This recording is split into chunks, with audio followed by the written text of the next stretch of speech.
Welcome back. This is the fourth of the 5 episodes of the Roboclypse podcast. You are listening to Mork from Battlestar Hungary. So we have discussed before that efficiency is the mantra of the wannabe business experts. But efficiency is not a clear-cut concept. Plus, it is Pandora's box. Why?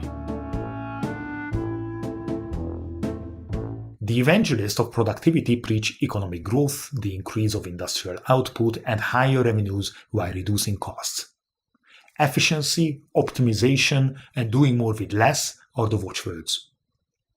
However, critics of AI say that what efficiency represents in this case is unclear. As with many technological enigmas, Star Trek has an answer.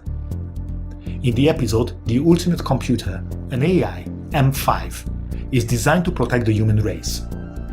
Captain Kirk surmises that M5's program has evolved to become so efficient that it would simply destroy anything it perceived as even a potential threat. But what if this emotionless risk management also results in the destruction of the lives M5 is supposed to protect? Humans would hesitate to pull the trigger, which makes them inefficient, but also makes them moral. So Kirk challenges M5, who, with cold machine logic, recognizes that it presents the greatest danger to humankind, and so destroys itself. Kirk is dealing with the same fears of AI that Elon Musk and Stephen Hawking have expressed in the recent past. Humans are inconsistent, they are lazy, they change their minds, they panic and so on. So what if, at some point, the machines we have programmed to be efficient at all costs one day identify humans as the final obstacle to that efficiency? Star Trek is optimistic at its core. The writers describe a world where efficiency and morality can overlap, which is why Kirk manages to persuade the computer to destroy itself.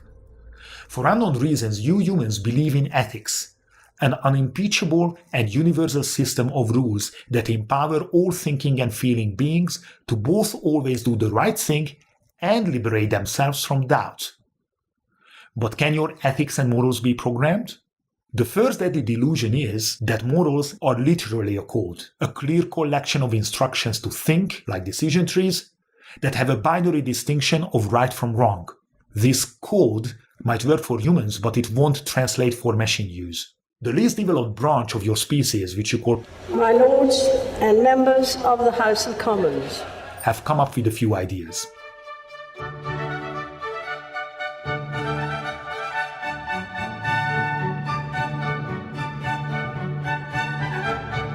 Your House of Lords says that, I quote, AI must be developed for the common good, should also operate based on intelligibility and fairness, should respect data privacy and citizen rights, and that nobody should exploit it or use it for the destruction of other beings. Oh boy, you may as well simply tell to an AI to be good. Vagaries are of no use to the binary machine mind.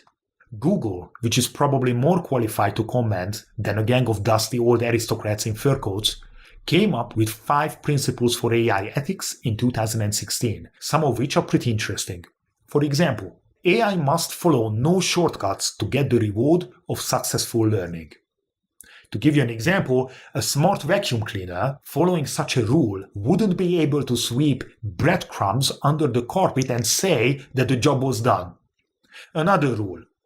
It commands AI to leave their educators alone, to not ask questions every time they come across an obstacle, but to learn independently. Now, asking for reward when you have not done the job, and trying to make your learning easier by annoying others, are these behavior patterns familiar? When even Google's examples menacingly imply that AI could already be capable of developing very human weaknesses, it is not science fiction anymore.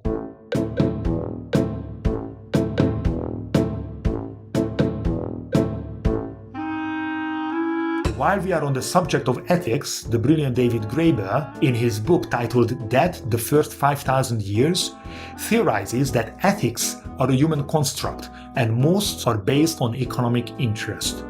For example, white Europeans decided only a few hundred years ago that repaying debts was ethical.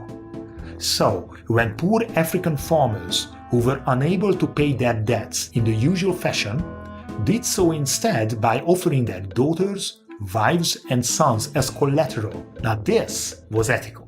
which meant by extension, it was also ethical to deport tens of thousands of slaves from the African ports to the New World. Once again, we are back to devolution mistaken for evolution. If you look at what's happening in America today, it's not that different. Everybody's in debt. They're renting themselves out to other people rather than selling themselves. But I mean, I think if Aristotle were here today, I rather doubt he'd think that was a really important distinction.